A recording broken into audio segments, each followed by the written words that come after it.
5 ஆண்டுகால ஆட்சியில் தேர்தல் வாக்குறுதிகளை நிறைவேற்றியது முழு மன நிறைவை தருவதாக முதலமைச்சர் மு.க.ஸ்டாலின் தெரிவித்துள்ளார். சட்டப்பேரவை வளாகத்தில் செய்தியாளர்களிடம் பேசிய அவர் மீண்டும் ஆட்சிக்கு வருவோம் என நம்பிக்கை தெரிவித்தார். 5 ஆண்டு கால ஆட்சியை நீங்க நிறைவு பண்ணிருக்கீங்க. தமிழக மக்களுக்கு என்ன சொல்ல விரும்புறீங்க சார்? மனநிறைவோட 5 வருஷம் ஆட்சி இருந்து தேர்தல் நேரத்தில் அளித்த வாக்குறுதிகள் எல்லாம் நாங்கள் முழுமையாக நிறைவேற்றிருக்கிறோம். அதில் முழு மனநிறைவடையில அது மட்டும் இல்லாமல் அந்த மனநிறைவோடு நான் வச்சு சொல்றேன், மீண்டும் திராவிட முன்னேற்ற கழகத்தின் தலைமையில் தான் ஆட்சி அமையும். அது உறுதி. விரைவில் சந்திக்கும். எதிர்கட்சி உறுப்பினர் நீங்க மீண்டும் முதலமைச்சரா வரணும்னு சொல்றாரு, அதை எப்படி பாக்குறீங்க சார்? எதிர்கட்சி மக்களே சொல்றாங்க. மாம்பழம் சின்னத்தை முடக்க கோரிய பாமக நிறுவனர் ராமதாஸின் மனுவை சென்னை உயர்நீதிமன்றம் தள்ளுபடி செய்துள்ளது.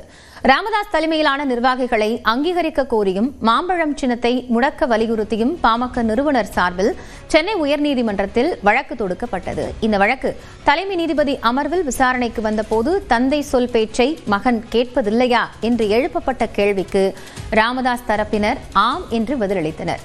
இதனைத் தொடர்ந்து அங்கீகரிக்கப்படாத பதிவு செய்யப்பட்ட கட்சியான பாமக விவகாரத்தில் தலையிட முடியாது என்று தேர்தல் ஆணையம் தெரிவித்தது. மேலும் மாம்பழம் சின்னத்தை முடக்குவது குறித்தும் முடிவெடுக்க முடியாது என்று தேர்தல் ஆணையம் தெரிவித்தது. அப்போது உரிமையியல் நீதிமன்றத்தில் வழக்கு தாக்கல் செய்துவிட்டு உயர்நீதிமன்றத்திலும் வழக்கு தொடுப்பதா என்று ராமதாஸ் தரப்பினரிடம் நீதிபதிகள் கேள்வி எழுப்பினர். உட்கட்சி விவகாரம் தொடர்பாக உரிமையியல் நீதிமன்றத்தில் நிலுவையில் உள்ள வழக்கில் நிவாரணம் தேடிக்கொள்ள உத்தரவிட்ட நீதிமன்றம் அதன் அடிப்படையில் தேர்தல் ஆணையத்தை அணுகலாம் என்றும் கூறினர். நீதிமன்ற நேரத்தை வீணடித்ததற்காக அபராதம் விதிக்க நேரிடும் என எச்சரித்த நீதிபதிகள் 2 மனுக்களும் விசாரணைக்கு உகந்ததல்ல என கூறி தள்ளுபடி செய்து உத்தரவிட்டனர். இந்நிலையில் மருத்துவர் ராமதாஸின் கையெழுத்தை போலியாக பயன்படுத்தி மனு தாக்கல் செய்திருப்பதாக அன்புமணி தரப்பு வழக்கறிஞர் கே. பாலு குற்றம் சாட்டியிருக்கிறார். பிரமாண பத்திரத்தில் கையொப்பமே மருத்துவர் ஐயா அவர்கள் இட்டாரா என்பதே கேள்விக்குறியாக இருக்கிறது. அதுவே சந்தேகத்துக்குரியதாகவும் இருக்கிறது. இதற்காக நாங்கள் குற்றவியல் நடவடிக்கையை மேற்கொள்ள இருக்கிறோம். இந்த கையெழுத்தை யார் விட்டது, இதற்கு எந்த வழக்கறிஞர் அதற்கு அட்டஸ்டேஷன் இட்டார், இது மிகப்பெரிய ஒரு நீதிமன்றத்தை ஏமாற்றக்கூடிய மோசடி செய்யக்கூடிய ஒரு வேலையை அவர்கள் செய்திருக்கிறார்கள். ராமதாஸ் கூறியபடி மாம்பழம் சின்னம் விரைவில் முடக்கப்படும் என்று அவரது தரப்பு வழக்கறிஞர் விளக்கம் அளித்திருக்கிறார். சிவில் நீதிமன்றம் அதை சீக்கிரம் முடிவெடுக்க வேண்டும் என்று உத்தரவிட்டு அந்த வழக்கை முடித்து வைத்தார்கள். இதிலே யாருக்கும் வெற்றி தோல்வி கிடையாது. மருத்துவர் ஐயாவுக்குத்தான் வெற்றி. மருத்துவர் ஐயா கோரியபடி மாம்பழ சின்னம் முடக்கப்படவிருக்கிறது. மருத்துவர் ஐயா கோரியபடி சிவில் நீதிமன்றத்திலே அது மருத்துவர் ஐயா தான் தலைவர் என்பதை தீர்மானிக்கின்ற நாள் வந்து கொண்டிருக்கிறது. தமிழ்நாடு மற்றும் புதுச்சேரியில் திமுக சார்பில் போட்டியிடுவதற்கான விருப்ப மனு விநியோகம் செய்யப்பட்டு வருகிறது. தமிழ்நாட்டில் சட்டமன்ற தேர்தல் நெருங்கும் நிலையில் திமுக சார்பில் போட்டியிட விரும்புவோர் இன்று முதல் விருப்ப மனுக்களை பெற்றுக் கொள்ளலாம் என கட்சியின் தலைமை அறிவித்தது.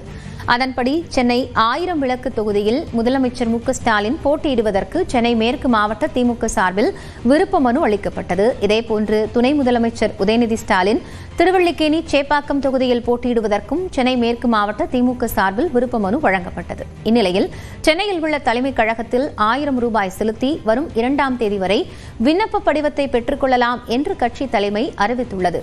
திமுக சார்பில் போட்டியிட விரும்புவோர் படிவத்தை பூர்த்தி செய்து வரும் 2ஆம் தேதிக்குள் பொது தொகுதிகளுக்கு 25,000 ரூபாய் கட்டணமாக செலுத்தி விண்ணப்பிக்க வேண்டும் என அறிவுறுத்தப்பட்டுள்ளது. அதேபோன்று மகளிர் மற்றும் தனி தொகுதிகளுக்கு போட்டியிட விரும்புவோர் 10,000 ரூபாய் கட்டணம் செலுத்தி விண்ணப்பிக்க வேண்டும் என தெரிவிக்கப்பட்டுள்ளது. விண்ணப்பித்த தொகுதிகள் கூட்டணி கட்சிகளுக்கு ஒதுக்கப்பட்டால் கட்டண தொகை திருப்பித் தரப்படும் என்றும் திமுக அறிவித்துள்ளது. நகராட்சி நிர்வாகத்துறை நியமன முறைகேடு வழக்கில் அமைச்சர் கே.என். நேரு மீது வழக்குப்பதிவு செய்ய வேண்டும் என்று லஞ்ச ஒழிப்புத்துறைக்கு சென்னை உயர்நீதிமன்றம் உத்தரவிட்டுள்ளது. இந்நிலையில் தான் எந்த தவறும் செய்யவில்லை என்று அமைச்சர் கே.என். நேரு விளக்கமளித்துள்ளார். நகராட்சி நிர்வாகத்துறையில் பணி நியமனங்களுக்கு லஞ்சம் பெற்றதாகவும் டெண்டர் ஒதுக்கீட்டில் நடந்த முறைகேடுகள் குறித்து வழக்கு பதிவு செய்ய கூறி அமலாக்கத்துறை சார்பில் தமிழ்நாடு டிஜிபிக்கு அமலாக்கத்துறை கடிதம் அனுப்பியிருந்தது. அதன் அடிப்படையில் வழக்கு பதிவு செய்ய உத்தரவிட வேண்டும் என அதிமுக எம்பி இன்பதுரை மற்றும் ஆதிநாராயணன் உயர்நீதிமன்றத்தில் வழக்கு தொடுத்தனர். இந்த வழக்குகள் தலைமை நீதிபதி MM ஸ்ரீவத்ஸ்வா மற்றும் நீதிபதி G அருள்முருகன் அமர்வில் விசாரணைக்கு வந்தபோது வேறொரு வழக்கு விசாரணையின் போது சிக்கிய ஆதாரங்களை டிஜிபிக்கு அனுப்பி வைத்துள்ளதாகவும் அவற்றின் அடிப்படையில் வழக்கு பதிவு செய்ய உத்தரவிட வேண்டும் என்றும் அமலாக்கத்துறை தரப்பில் கூறப்பட்டது. அமலாக்கத்துறையின் கடிதத்தின் அடிப்படையில் லஞ்ச ஒழிப்புத்துறை விசாரணைக்கு உத்தரவிடப்பட்டிருப்பதாக தமிழ்நாடு அரசு தெரிவித்தது.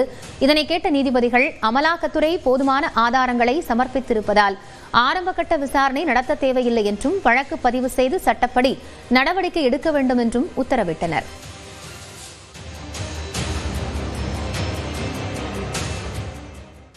இந்நிலையில் நகராட்சி நிர்வாகத்துறை நியமன முறைகேடு புகாரில் ஆதாரங்கள் அழிக்கப்படக்கூடிய வாய்ப்பு இருப்பதால் முதற்கட்ட விசாரணை இன்றி வழக்கு பதிவு செய்யலாம் என்று நீதிபதிகள் கூறியதாக அதிமுக MP இன்பதுரை தெரிவித்துள்ளார். இந்த வழக்கில் பிரிலிமினரி என்கொயரி தேவையில்லை. ஏன்னா குற்றவாளிகள் தப்பிச்சு போயிடுவாங்க, ஆவணங்கள் அழிக்கப்படும். அதுல இருக்கிற அந்த வழக்கினுடைய சாராம்சத்துக்கு அதுக்கு தேவையான ஆதாரங்கள் அழிக்கப்பட்டு விடுங்கிறதுனால போர்த் வித்னு ஒரு வார்த்தையை பயன்படுத்த, அதாவது உடனடியாக FIR ஃபைல் பண்ணுங்க அப்படின்னு லஞ்ச ஒழிப்புத்துறைக்கு இதுல உத்தரவிட்டிருக்காங்க. நகராட்சி நிர்வாகத்துறை பணி நியமனத்தில் தாங்கள் எந்த தவறும் செய்யாததால் சட்ட ரீதியாக வழக்கை எதிர்கொள்வோம் என்று அமைச்சர் KN நேரு தெரிவித்துள்ளார். FIR போட சொல்லி கோர்ட்ல சொல்லியிருக்காங்க. ஏற்கனவே டீடைல் என்கொயரி தமிழ்நாடு அரசு சார்பாக முதலமைச்சர் என்கொயரி பண்ணி டீடைல் என்கொயரி நடந்துகிட்டு இருக்கும்போது பப்ளிக் லிட்டிகேஷன் கேஸ்ல இவர் பேர்ல வழக்கு பதிவு பண்ணணும்னு போட்டதுல கோர்ட்டுக்கு வந்து FIR போட சொல்லியிருக்கோம். FIR போடுறதுக்கு முந்தைய டீடைல் என்கொயரி பண்ணியிருக்காங்க. இதுல எந்த தவறும் நாங்க செய்யல. அதனால உரிய நீதிமன்றத்தில் அணுகி இதிலும் நாங்கள் எந்த குற்றமும் இல்லை என்று நிரூபித்து வெளியே வருவோம். அதுதான் விஷயம். தமிழ்நாட்டில் சட்டமன்ற தேர்தல் நெருங்குவதால் உள்நோக்கத்துடன் அமைச்சர் KN நேரு மீது பொய் புகார் தொடுக்கப்பட்டிருப்பதாக திமுக அமைப்பு செயலாளர் RS பாரதி குற்றம் சாட்டியிருக்கிறார். போட்ட வழக்கில் எத்தனை நிரூபிச்சிருக்கிறாங்க? Not even 1% of the case has been proved. ஆக தேர்தல் நேரத்தில் கட்சியினுடைய முதன்மை அவர் மட்டும் இல்ல, 41 தொகுதிக்கு பொறுப்பாளராக தலைவரால் நியமிக்கப்பட்டவர் தான் KN நேரு.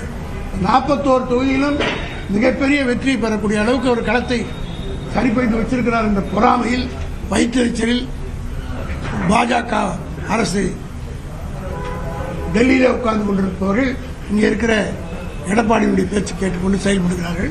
நிச்சயமாக தேர்தலில் மிகப்பெரிய அடி அவர்கள் விழப்போகிறது. இந்நிலையில் ஊழல் குற்றச்சாட்டுகளுக்கு ஆளாகியுள்ள அமைச்சர் KN நேருவை பதவி நீக்கம் செய்ய வேண்டும் என்று தமிழக வெற்றிக் கழகம் தெரிவித்திருக்கிறது. இது தொடர்பாக தனது எக்ஸ் பக்கத்தில் பதிவிட்டுள்ள அதன் தலைவர் விஜய், மன்னிக்க முடியாத அளவிற்கு ஊழல் மலிந்த திமுக அரசை வரும் தேர்தலில் மக்கள் தூக்கி எறிந்து விடுவார்கள் என்று குறிப்பிட்டுள்ளார்.